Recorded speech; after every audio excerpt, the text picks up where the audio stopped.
कक्षा 10 के प्रिय छात्रों नमस्कार। मैं डॉक्टर विद्यानिधि आचार्य आज आपको एकादश पाठ प्राणेभ्योपि प्रियतरः प्राणेभ्योपि प्रिय सुहृद पढ़ाने वाला हूं और यह एक नाटक है। नाटक संस्कृत की एक विधा है। अनेक विधाएं होती है संस्कृत साहित्य में, तो नाटक भी एक विधा है।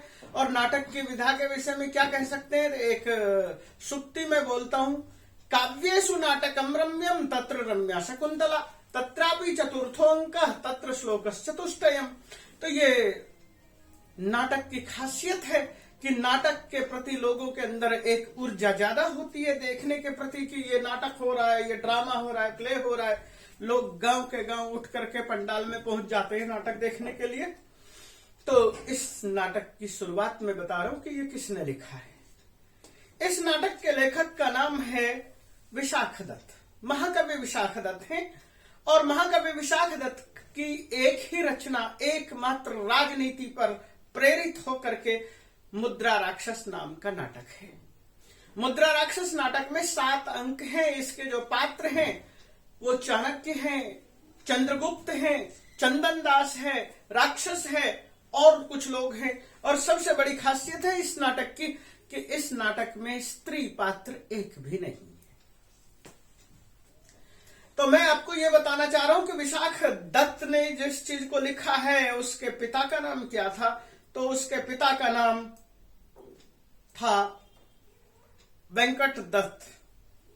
वो भी बहुत बुद्धिमान व्यक्ति थे और उसके बाद जो है उन्होंने राजनीति शास्त्र पर जो है अध्ययन काफी किया था, जिसका प्रभाव विशाखदत्त पर बहुत था। विशाखदत्त ने संपूर्ण जीवन राजनीति पर बिताया था, इसलिए वो उन्होंने राजनीति शास्त्र पर उपन्यास लिखा।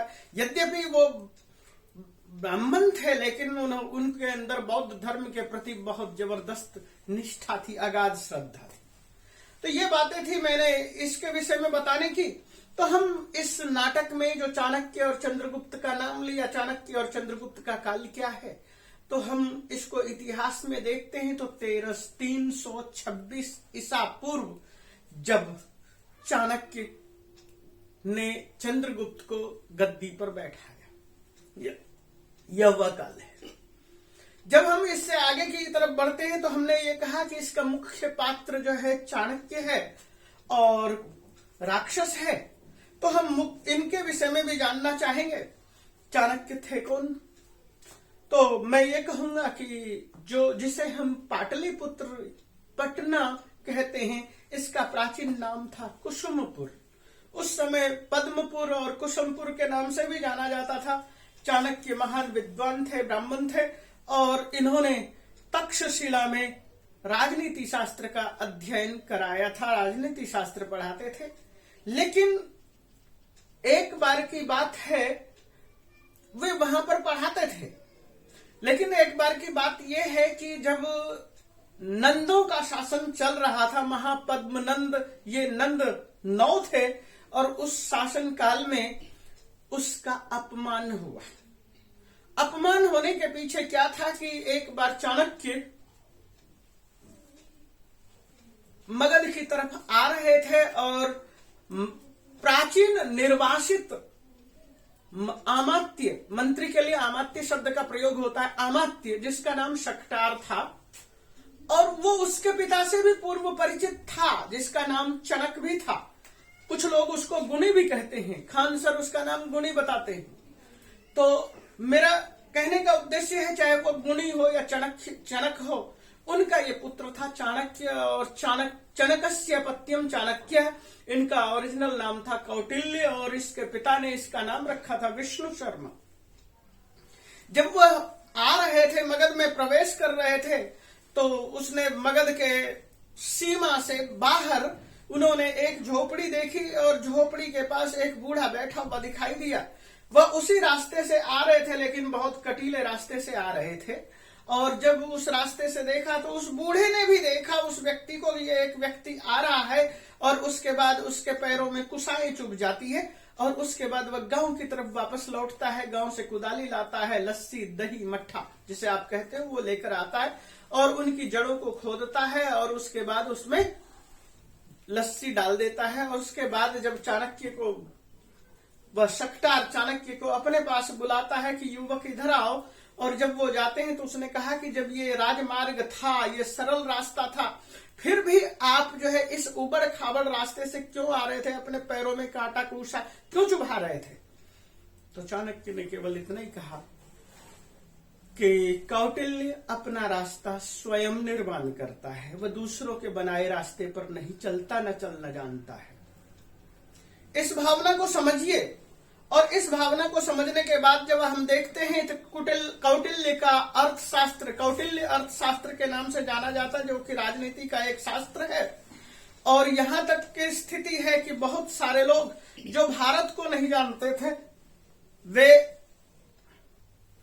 तो चाणक्य के विषय में यही कहा जाता है कि वो 100 साल से ज्यादा वर्ष तक जिए। और इसके अतिरिक्त, चाणक्य के अतिरिक्त एक दूसरा पात्र है चंद्रगुप्त मौर्य। मौर्य से तात्पर्य क्या है? मुराया अपत्यम मौर्य, मुरा का पुत्र मौर्य।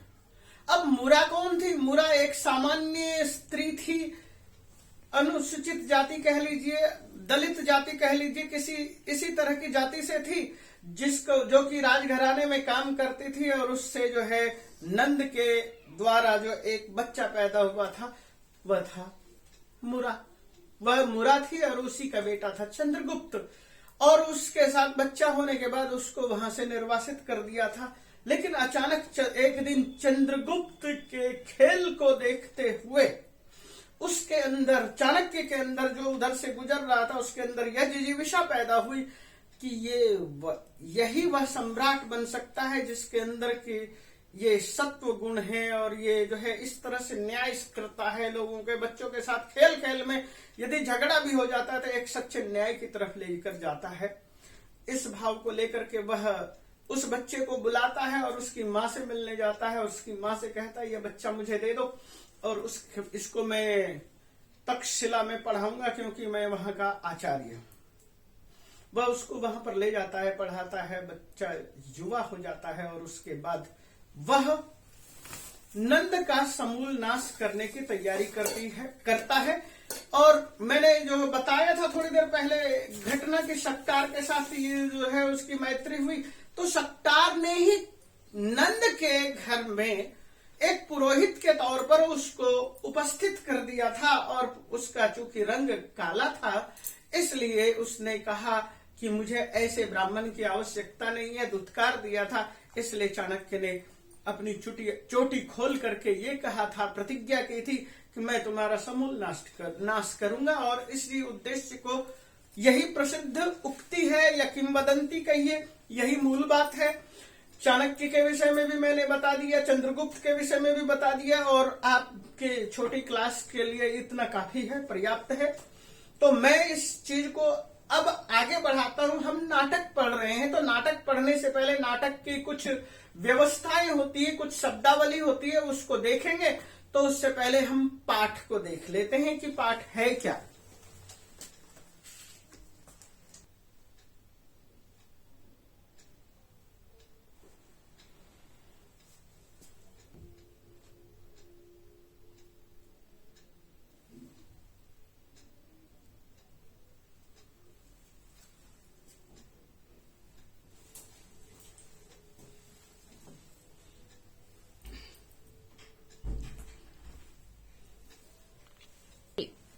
तो यह पाठ जो प्रस्तुत है, यह पाठ मुद्रा राक्षस से है। मुद्रा राक्षस में 7 अंक हैं।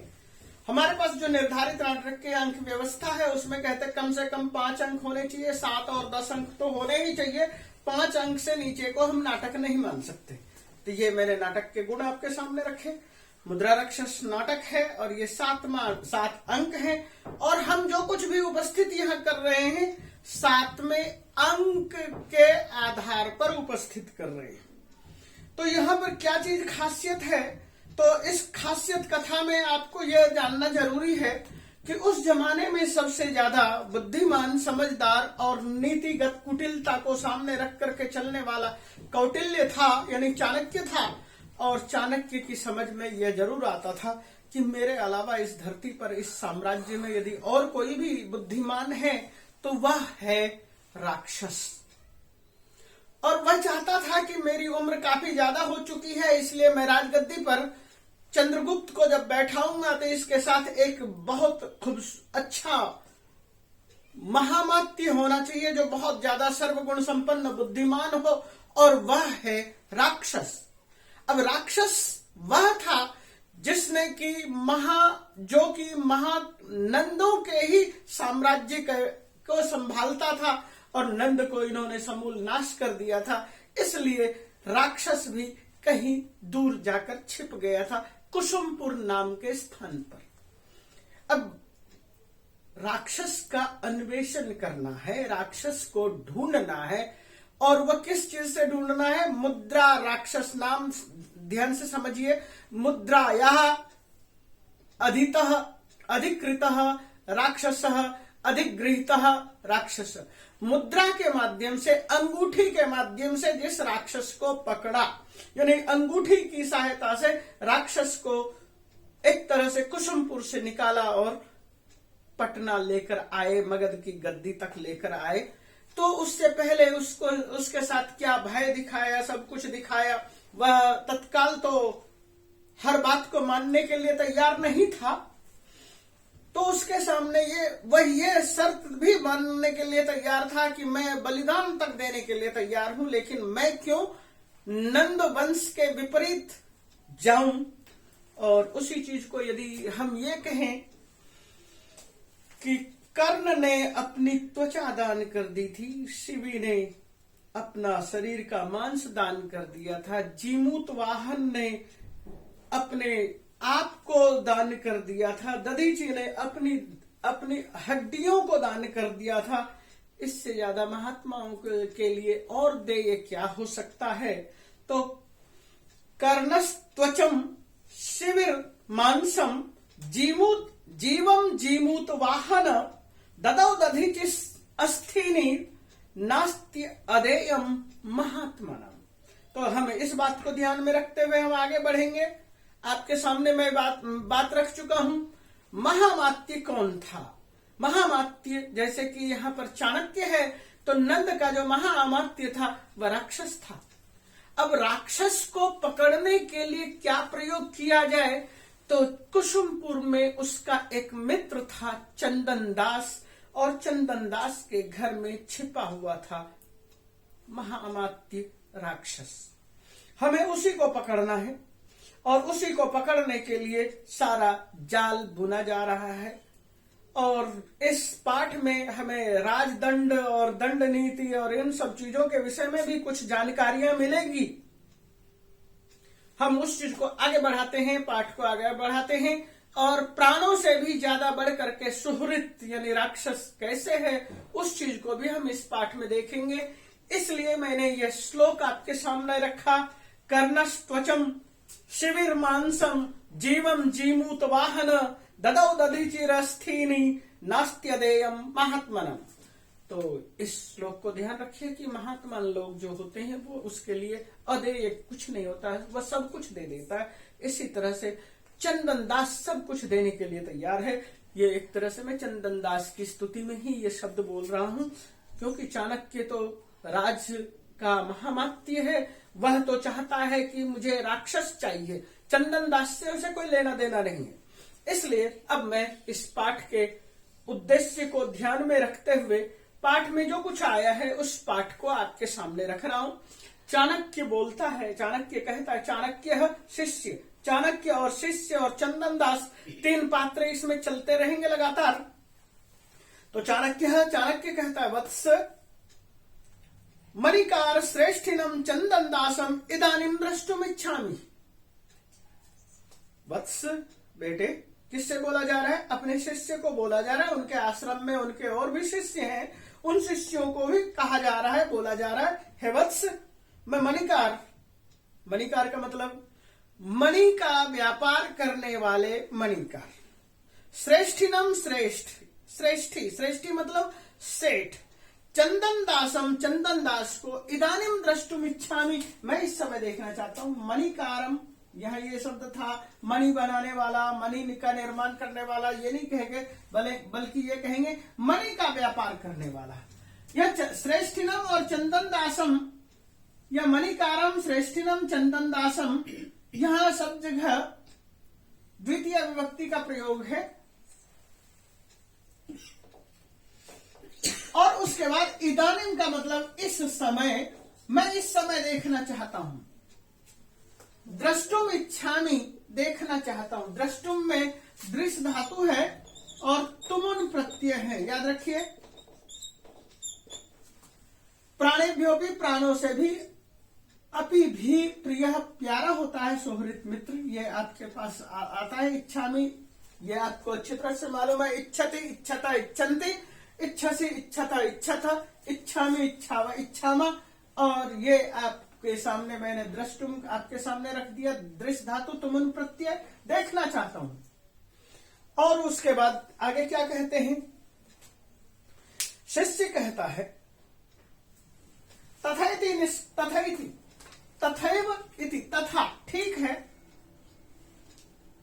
तथा इति, तथैति, यहां शब्द क्या है?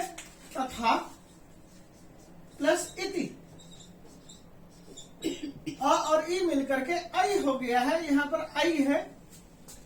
निष्क्रम्य, निस उपसर्ग है, क्रम धातु है और ल्यप प्रत्यय है। निष्क्रम्य,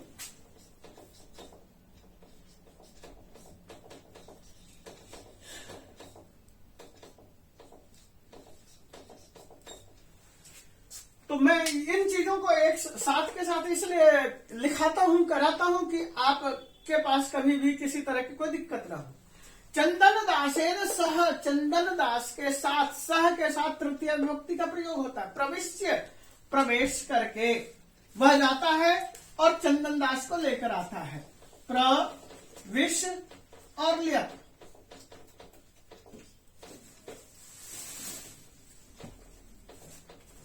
चंदन दास के साथ प्रवेश करता है। इधर श्रेष्ठिन, सेठ इधर, उभौ परिक्रामतः, दोनों घूमते।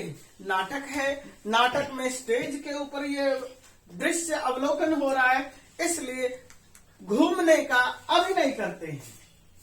शिष्य, शिष्य उपसृत्य, उपसृत, उपसृत्य, सरक करके कहो या पास जा करके कहो। उप, श्री और ल्यप, उपसृत्य, पास जाकर। उपाध्याय, गुरुदेव, है गुरुदेव, तो उपाध्याय है, संबोधन का चिन्ह लगा हुआ है गुरुदेव। अयम श्रेष्ठी चंदन दास, ये श्रेष्ठ चंदन दास है। और चंदन दास कहता है जयतु आर्य, श्रीमान आपकी जय हो। जयतु आर्य, जयत्व आर्य, यहां देखिए जयतु शब्द है और आर्य है। अब यहां पर आपको क्या नजर आता है? अ, उ और अ मिला करके त्वा बन गया है।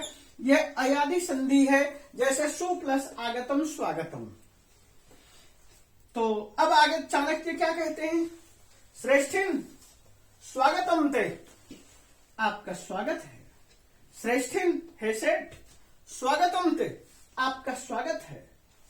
अब अपि प्रचीयन्ते संव्यवहाराणाम वृद्धि लाभा, अपि क्या, प्रचीयन्ते बहुत अच्छी तरह से चल रहा है, संव्यवहाराणाम व्यापार का, वृद्धि लाभा वृद्धि और लाभ। तो वह पूछ रहा है, चाणक्य पूछ रहा है चंदन दास से कि आपका व्यापार कैसे चल रहा है, आपके व्यापार में वृद्धि और लाभ है या नहीं। तो उसके बाद हम आगे के दृश्य को देखते हैं।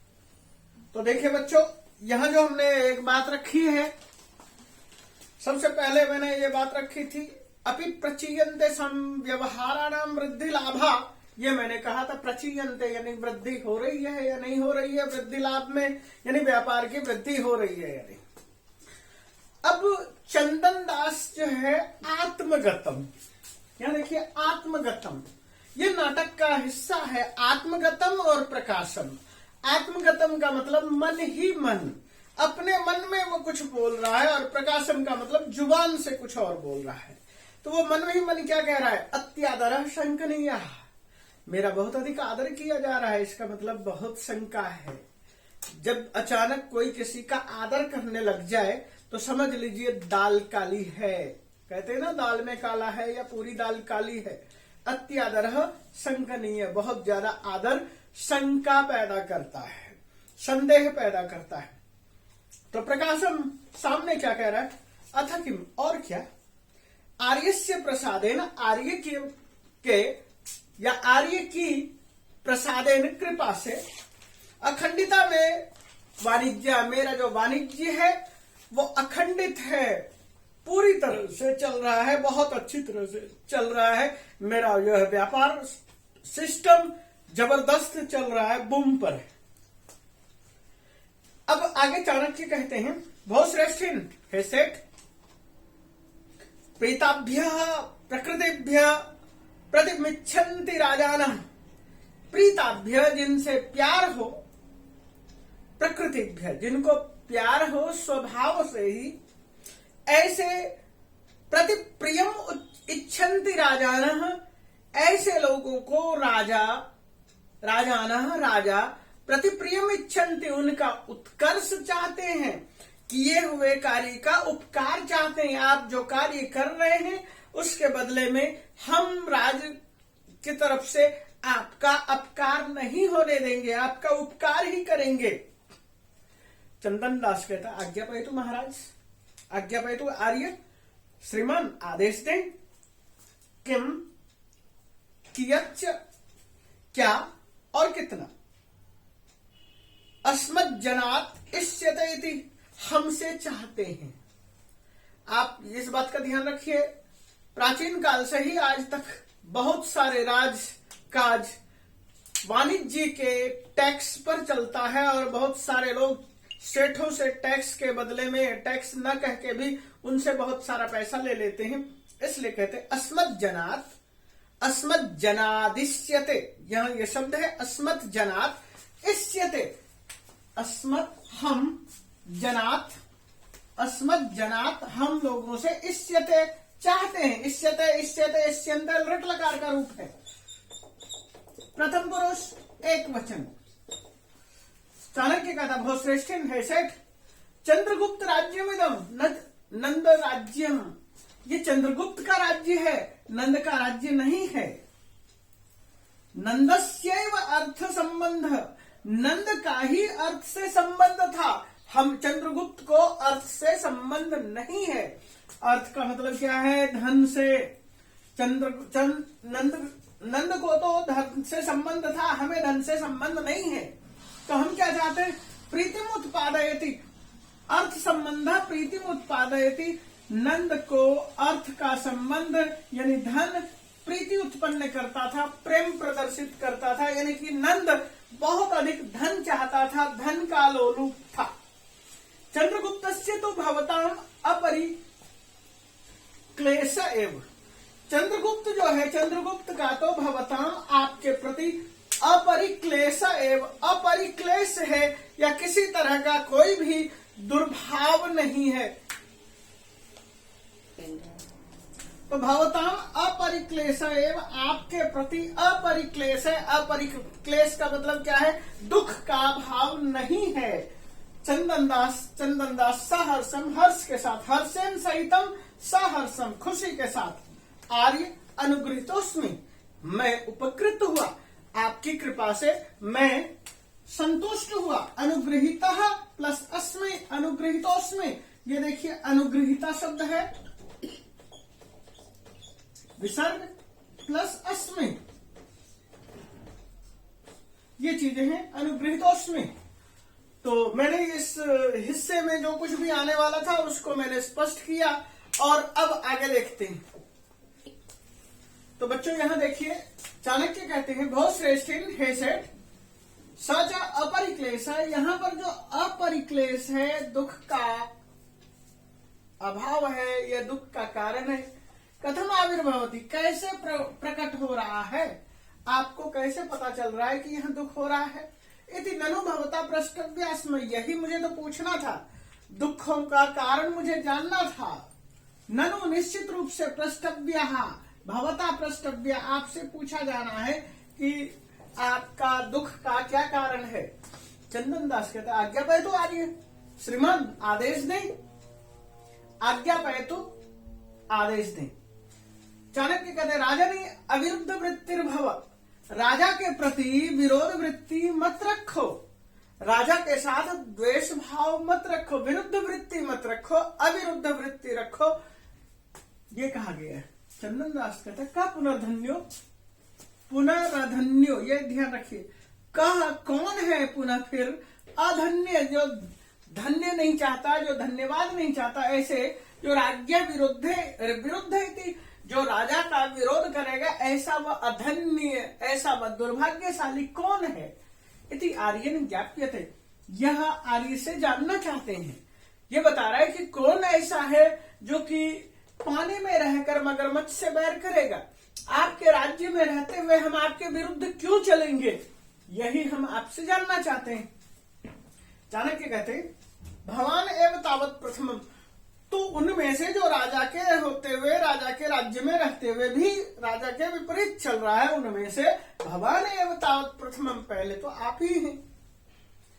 चंदन दास कर्णोपिधाय, कर्णोपिधाय का मतलब है कान दोनों बंद कर लिए। शांतम पापम, शांतम पापम, शांत शांत शांत, पाप शांत हो। कीदृशस् तृणाग्निनाशः विरोध, तिनके का तृण, तिनके का अग्निनाशः, तृण कीदृश कैसा, तृण तिनके का, तृणानाम तिनके का अग्निनाशः विरोध, अग्नि के साथ विरोध।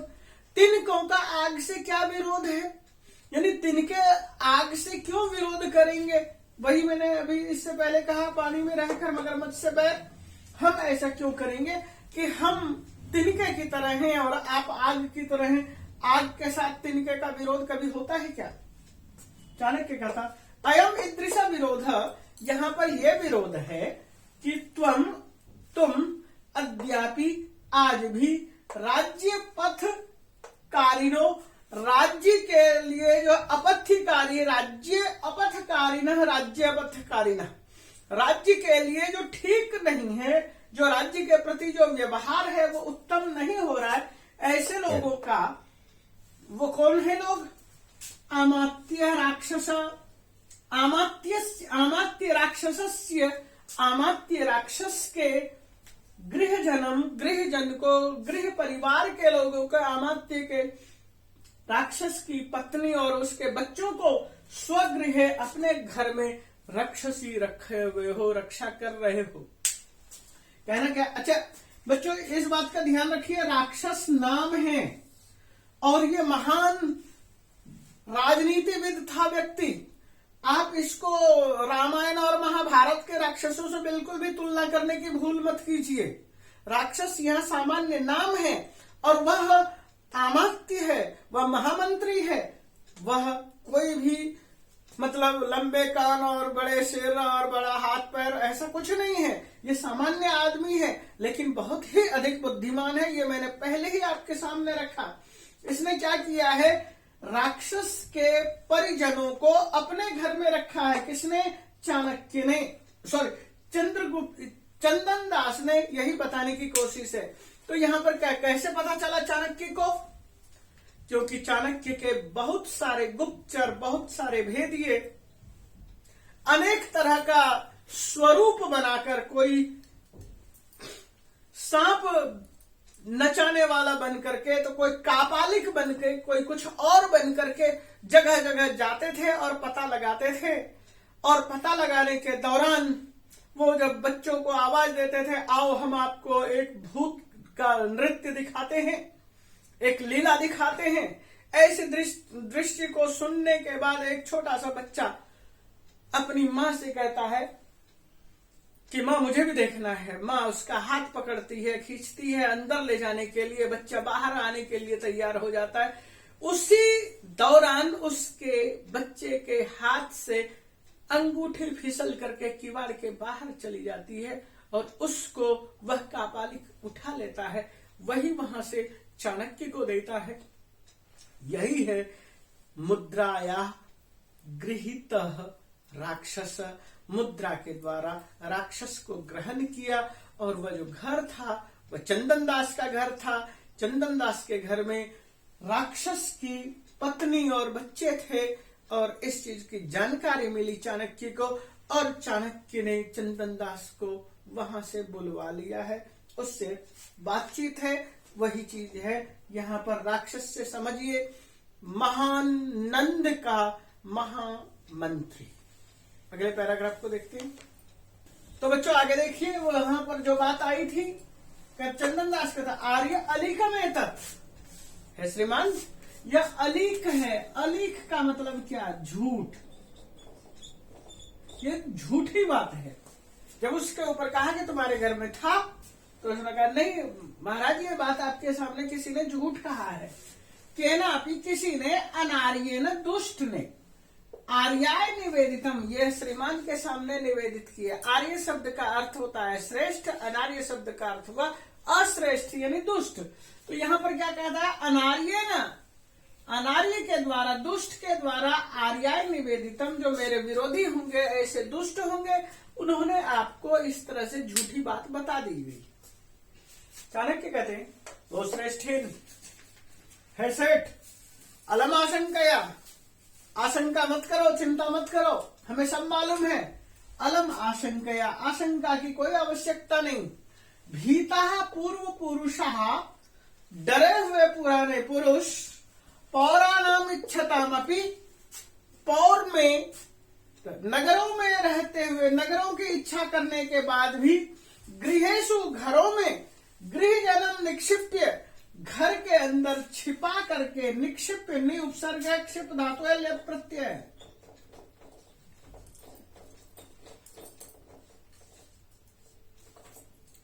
निक्षिप्य ये लेप प्रत्यय है। देशांतरम व्रजंती, देशांतर चले जाते हैं। पौराणाम का मतलब क्या है? पौराणाम इच्छता, जो पौरों में रहना चाहते हैं। पुरस्य भावम पौरः, पुर का मतलब क्या? नगर। जो नगर में रहने वाले लोग होते हैं, पौरम इच्छन्ता, पौराणाम इच्छताम, पौर की इच्छा करते हुए नगर में जाने की इच्छा करने वाले लोग भी, गृहेषु, घरों में, गृह जन्म, अपने घर के सदस्यों को रख करके, देशांतरम व्रजंती, देशांतर चले जाते हैं। ततः, उसके बाद, तत्प्रसादेन, तत्प्रसादन दोषम उत्पादयति, इसे ढकने का दोष है। यानी कि आपने इस बात को सामने नहीं आने दिया, यह आपने प्रच्छादन किया है, यानी कि आपके घर में राक्षस के परिजन थे और आपने उसे बचाया, आपने उसे सुरक्षा दी, यह दोष है। चंदन दास कहते हैं एवं नु इदम, अच्छा ये बात है। तस्मिन समय आसीत अस्मद गृहे, तस्मिन समय, उस समय, आसीत अस्मद गृह, मेरे घर में थे। अमात्य राक्षस से गृह जनयति, अमात्य राक्षस के घर के सदस्य मेरे घर में थे। कब? उस समय थे। अमात्य राक्षस से, ये शब्द याद रखिएगा, किसके परिवार के सदस्य थे? तो अमात्य राक्षस के परिवार के सदस्य थे। किसके घर में थे? चंदन दास के घर में थे। तो कहता है यहाँ पर कबूल रहे हैं कि उस समय मेरे घर में अमात्य राक्षस के सदस्य थे। चाणक्य कहता पूर्वम अनृतम, पहले अनृत, अनृत का मतलब क्या? झूठ, पहले झूठ। इदानीम आसीत, पहले कहा कि ये बात पूरी तरह से झूठ है। देखो यहाँ अलीकम एतत्, ये कहा है कि ये झूठ है। कहता पूर्वम अनृतम, पहले कहा कि झूठ बात है। इदानीम आसीत, अब कहते हुए था। इति परस्पर विरुद्ध वचने, ये जो आपस में विरुद्ध वचन है, ये क्या साबित करता है? यानी कि पहले कहा कि था, नहीं था, अब कहते था, उस समय था। ये दोनों बातों में विरोधाभास है। इसका क्या मतलब है? चंदन दास कहते आर्य तस्मिन समय आसीत अस्मद गृहे, उस समय मेरे घर में था। अमात्य राक्षस से गृह जनयति, उस समय मेरे घर में अमात्य राक्षस के गृह सदस्य थे।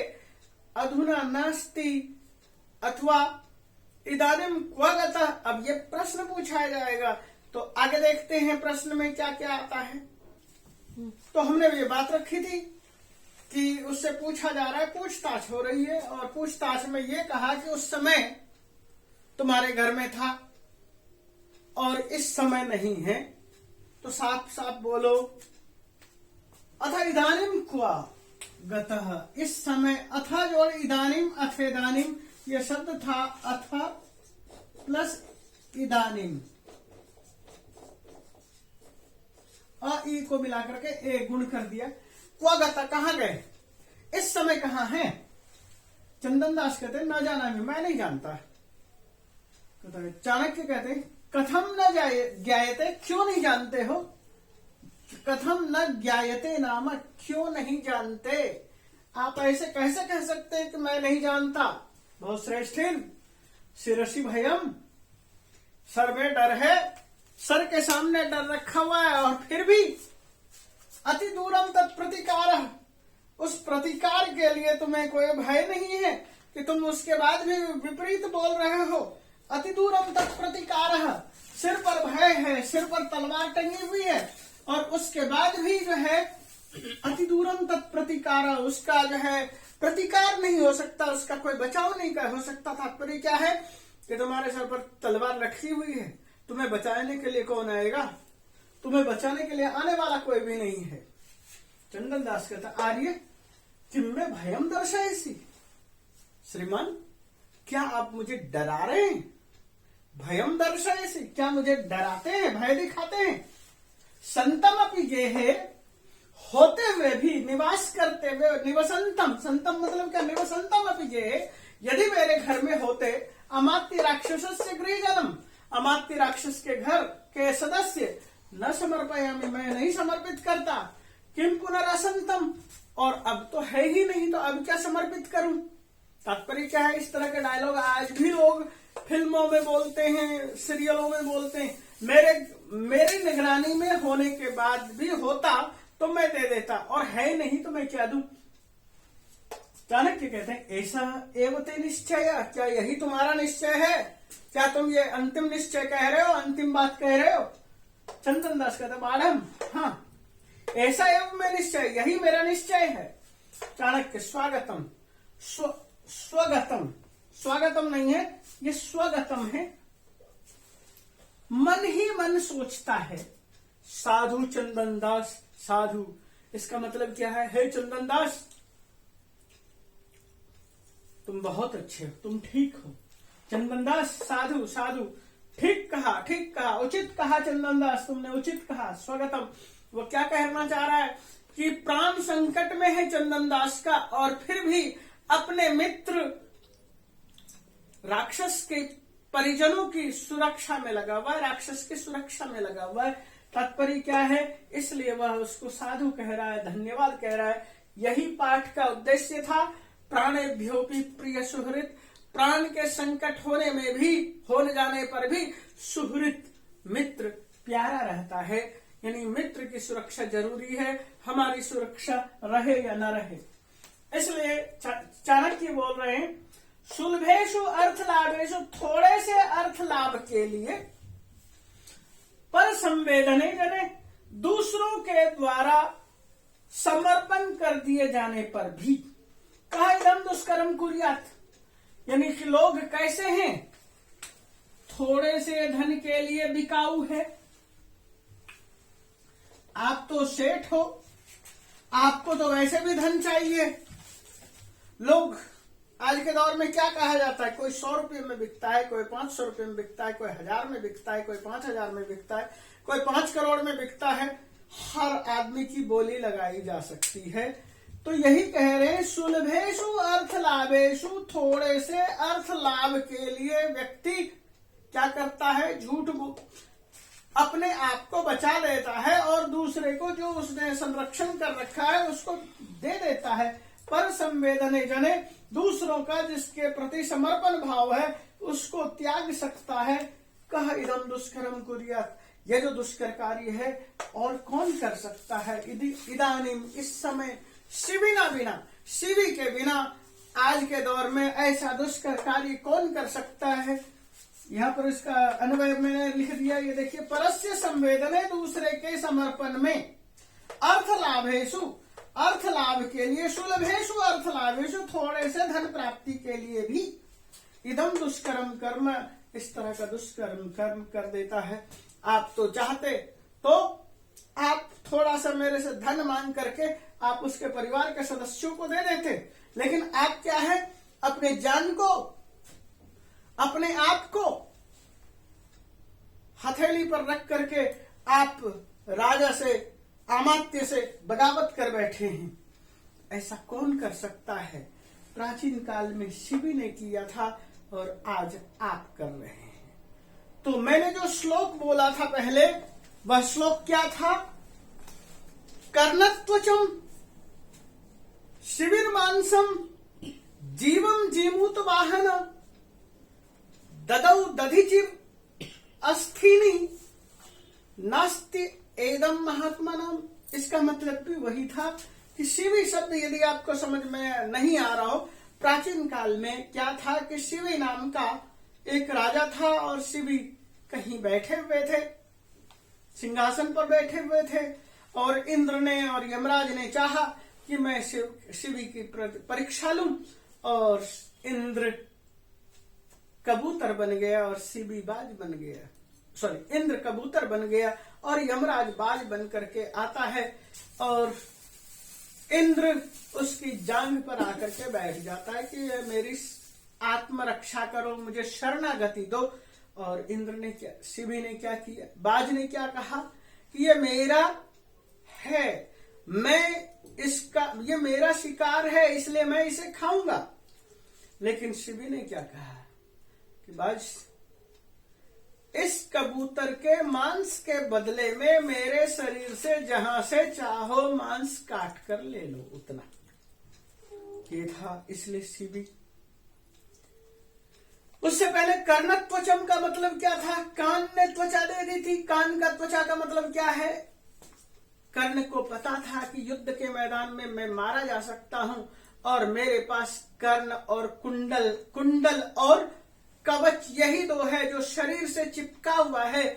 उसको भिक्षु वेश धर करके श्री कृष्ण स्वयं आया है मांगने के लिए, और फिर सब कुछ जानते हुए भी, कर्ण नहीं, कृष्ण नहीं, इंद्र आया है मांगने के लिए भिक्षुक वेशधारी, और उसके बाद भी उसने अपने शरीर से अपनी त्वचा को उतार कर दे दिया। कर्ण कर सकता है, ये शिवी कर सकता है। जीमूत वाहन, नागानंद नाम का एक नाटक है, उसका जो पात्र है जीमूत वाहन, उसने क्या कहा कि नाग को जो मार रहा था बाज, उसने कहा कि इस नाग के बदले में मुझे खा जाओ। दधीची कौन थे? इंद्र को युद्ध करना था त्वष्टा से, और उसने युद्ध करने के लिए, राक्षसों से युद्ध करने के लिए, यातुधानों से युद्ध करने के लिए दधीची ने अपनी हड्डियां दान कर दी, और उस हड्डी से वज्र बनाया गया। महात्मा नाम, महान पुरुषों का नास्ति इदम, कुछ भी नहीं है ऐसा जो अदेयम, देय नहीं है। जो महान पुरुष होते हैं वह कुछ भी दान कर सकते हैं। कर्ण के साथ तो और भी कई घटनाएं ऐसी हुई है कि उसके पास जो है दांत लेने के लिए पहुंच गए कि मुझे स्वर्ण दो। तो इस तरह की बहुत सारी घटनाएं हैं।